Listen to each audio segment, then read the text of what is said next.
அனைவருக்கும் வணக்கம். இன்று கோவை சட்டக்கல்லூரியில் 3வது பட்டமளிப்பு விழா. இது வரைக்கும் இந்த கல்லூரி ஆரம்பிச்சிருந்து இதான் 3வது பட்டமளிப்பு விழா. பல ஆண்டுகளாக பட்டமளிப்பு விழா நடைபெறாத காலத்தில் மொத்தமாக சேர்த்து வச்சு இன்றைக்கும் வர ஞாயிற்றுக்கிழமை ரெண்டு ஸ்டேஜாக வச்சுருக்கோம். இன்றைக்கி பட்டமளிப்பு விழாவில் உச்சநீதிமன்ற நீதியரசர் திருமதி மோகனா அவர்கள் கலந்துக்கிட்டாங்க. அவங்க சமீபத்தில் தமிழகத்தை சேர்ந்து வழக்கறிஞராக தமிழகத்தை சேர்ந்த ஒரே நீதிபதி, வழக்கறிஞராக நேரடியாக நீதிபதியானவர். ஸோ அவர் வந்தது கண்டிப்பாக இந்த கல்லூரிக்கும் எல்லாருக்கும் இங்கே பட்டம் வாங்கின அனைத்து மாணவருக்கும் மிகப்பெரிய பெருமை.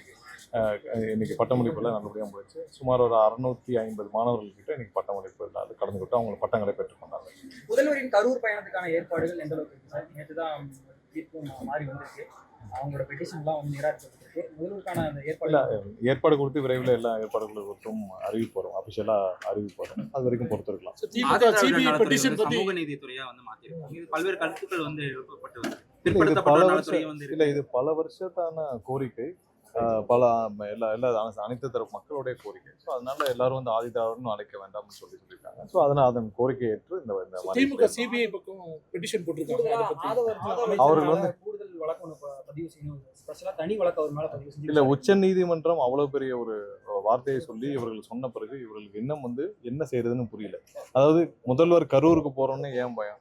சரி, சிபிஐட்ட போய் என்ன பெட்டிஷன் கொடுக்க முடியும்? சிபிஐ அவங்களோட விசாரணை செஞ்சுட்டு இருக்காங்க. சிபிஐட்ட போய் என்ன பெட்டிஷன் கொடுக்குறீங்க? என்ன விசாரிக்கும் சகோதரர் ஆதவர்ஜன் மேல என்ன செய்யறதுன்னு புரியாம ஏதாவது ஒரு விதத்துல எந்த விதத்துலயாவது கரூர் போறதை தடுக்கணும். முதலாவது கரூர் போறதால இவங்களுக்கு என்ன பயம்?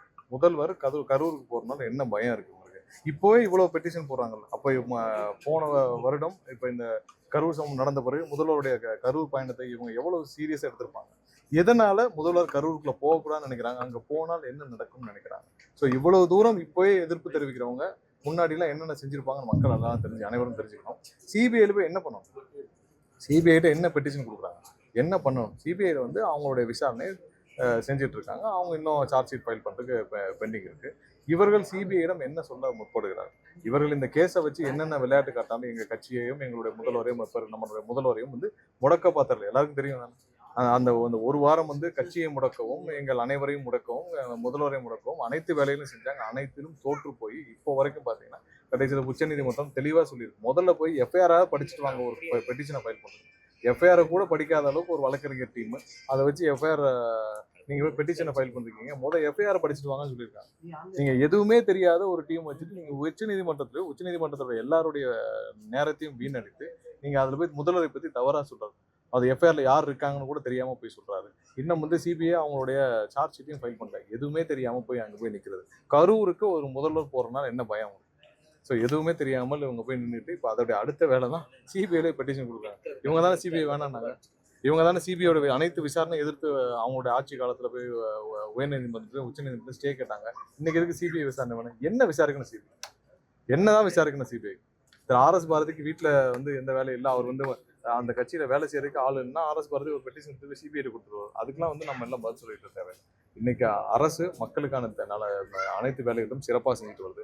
முழு அளவில் அரசு இயந்திரம் மக்கள் பணியை செஞ்சுட்டு வராங்க. ஸோ இதை அனைத்தையும் பொறுத்து கொள்ள முடியாமல் இன்னைக்கு இவர்கள் 2 பேரும் திமுகவும் அதிமுகவும் சேர்ந்து எடுத்த அனைத்து முயற்சிகளும் தோல்வி அடைகிறது. 2 பேரும் சேர்ந்து ஆட்சியை அமைக்கணும்னு பார்த்தாங்க. அனைத்தும் தோல்வி அடைந்து இந்த 2 கட்சியும் இன்னைக்கு தேய்ந்து கொண்டே போய்கிறது. இத்தோட இந்த இன்னொரு ஒரு சில மாதங்கள் இந்த கட்சியில் ஆளே இல்லாமல் போயிடும் அளவிற்கு இருக்குது. இன்னொரு 10-15 பேரை தவிர இந்த 2 கட்சியிலும் அதிமுக திமுக ஆளே இருக்க மாட்டாங்க. அந்த நிலைமையில் தான் இன்னைக்கு தமிழக மக்கள் கொண்டு போய் நிறுத்திருக்கிறாங்க. அமைச்சர் பதவியில ஒருத்தர் இருந்தாலும் அதிகாரத்தின் பங்குல இருந்தாலும் ஒரு செட்டில் டவுன் ஆகாத பேச்சுகளாவே இருக்குது. திருமாவளவன் கூட அதெல்லாம் என்ன இருந்தாலும் எங்களோட அரசியல பங்கெடுத்து எங்களுடைய கூட்டணியோட இருக்காங்க. ஸோ ஒரு சில விஷயங்கள்ல கண்டிப்பாக என்ன கருத்தாக இருந்தாலும் நாங்கள் கேட்டுக்கொண்டு செய்கிறோம். அதில் எந்த பெரிய பிரச்சனைகள் இருக்க மாதிரி தெரியல. மிகவும் இணக்கமாக அடுத்த கட்ட கூட்டத்திற்கும் ஏற்கனவே முதல்வர் தலைமையில் அனைத்து கட்சி தலைவரோடவும் ஒரு கூட்டம் நடந்தது. இன்னும் அடுத்த கட்ட கூட்டத்திற்கும் மிக விரைவில் ஏற்பாடு செய்யப்பட்டு அதில் ஏற்கனவே அறிவித்தது போல கூட்டணிக்கான பெயர் அனைத்தையும் குறைந்தபட்ச செயல் திட்டம் அனைத்தையும் வெளியிடப்படும். எல்லா ஏற்பாடும் செய்யப்பட்டுச்சு. ஏன்னா அனைத்து ஏற்பாடும் செய்யப்பட்டுச்சு. ஏன்னா இப்போ 650 பேர் அவங்களோட 2 பேர் 3 பேர் வரும் பட்சத்தில் 2000 பேர் சொல்லல கொண்ட இவ்வளோ பேரை அங்கே ஹேண்டில் பண்ணுறதுக்கான கெப்பாசிட்டி இருக்குமான்னு நீங்கள் பார்க்கணும். இல்ல அவங்களுக்கு So, ஒரு அவங்களுக்கு இருக்கை கூட அமைச்சு கொடுக்கல, எல்லாம் காலையில உட்கார்ந்திருக்காங்க. தேவையான அளவு இங்கே ஏற்பாடு செய்யப்பட்டுச்சு. மாணவர்களுக்கு தேவையான ஏற்பாடு செஞ்சு துரிதமாக முடிக்கப்பட்டுச்சு. இன்னைக்கு 2 மணிக்கு முடிய வேண்டியது ஒரு 1/2 மணி நேரத்துக்கு முன்னாடியே வந்து துரிதமாக எல்லாமே வந்து முடிக்கப்பட்டுச்சு. கண்டிப்பாக தேவையான ஏற்பாடுகள் அனைத்து கோவை சட்டக்கல்லூரி பட்டமளிப்பு விழாவிற்கு வரை வந்து இந்த சட்டம் முடித்து சட்டப்படிப்பு முடித்து பட்டமாக வரை அனைத்து மாணவர்களுக்கும் என்னுடைய வாழ்த்துக்களை தெரிவித்துக் கொள்கிறேன்.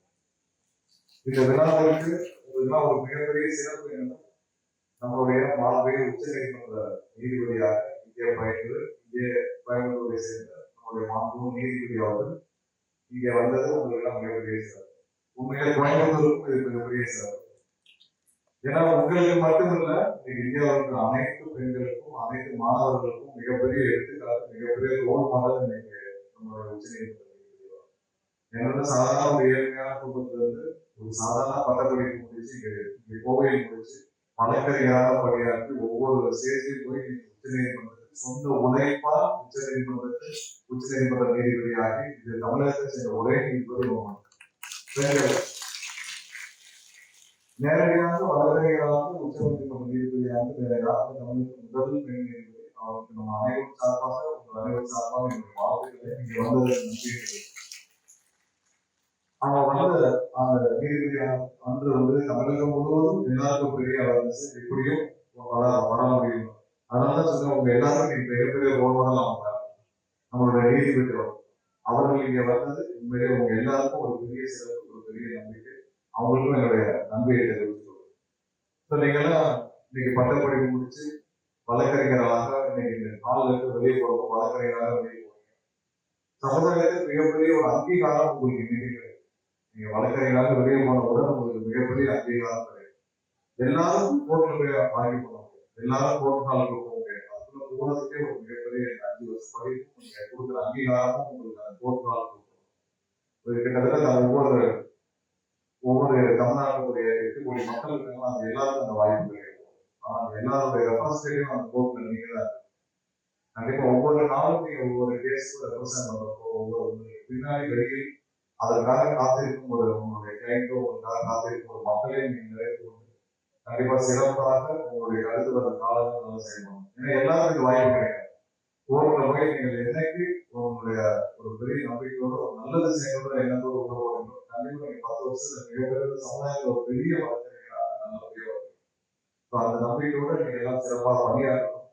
இதே போல இன்னும் வர காலத்தில் பலருக்கு வழிகாட்டியாக மிகப்பெரிய வழக்குகளை கையாண்டு அந்த நல்லபடியாக பணியாற்ற வேண்டும் என்று வாழ்த்துக்களை தெரிவித்துள்ளோம்.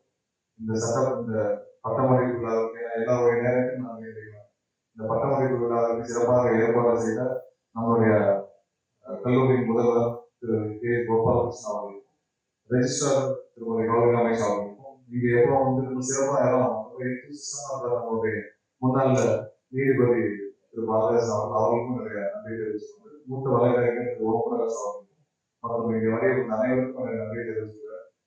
வாழ்த்துக்கள், நல்லா பணியாற்றுங்க, சிறப்பாக பணியாற்றுங்க. உங்களுக்கான கதவுகள் நிறைய திறக்கப்படும். நிறைய நீதிமன்றங்களை நம்ம இன்னும் விரிவுபடுத்துறதுக்கான வேலைகளும் செஞ்சுக்கிறோம். கண்டிப்பா தமிழகத்தில் உள்ள நீதிமன்றங்களை நல்லபடியாக கொண்டு போய் செய்கிறோம். நீதிமன்றங்களை விரிவுபடுத்துறதுக்கான வேலை அடுத்த 5 வருஷம் நிறைய செயல்பாடு இருக்கும். உங்களுடைய பார்ட்டிசிபேஷன் பெருசா இருக்கும். உங்களுடைய அனைத்து விதமான அடுத்த பணிகளுக்கும் உங்கள் அனைவருக்கும் என்னுடைய மீண்டும் என்னுடைய வாழ்த்துக்களை தெரிவித்துள்ளேன்.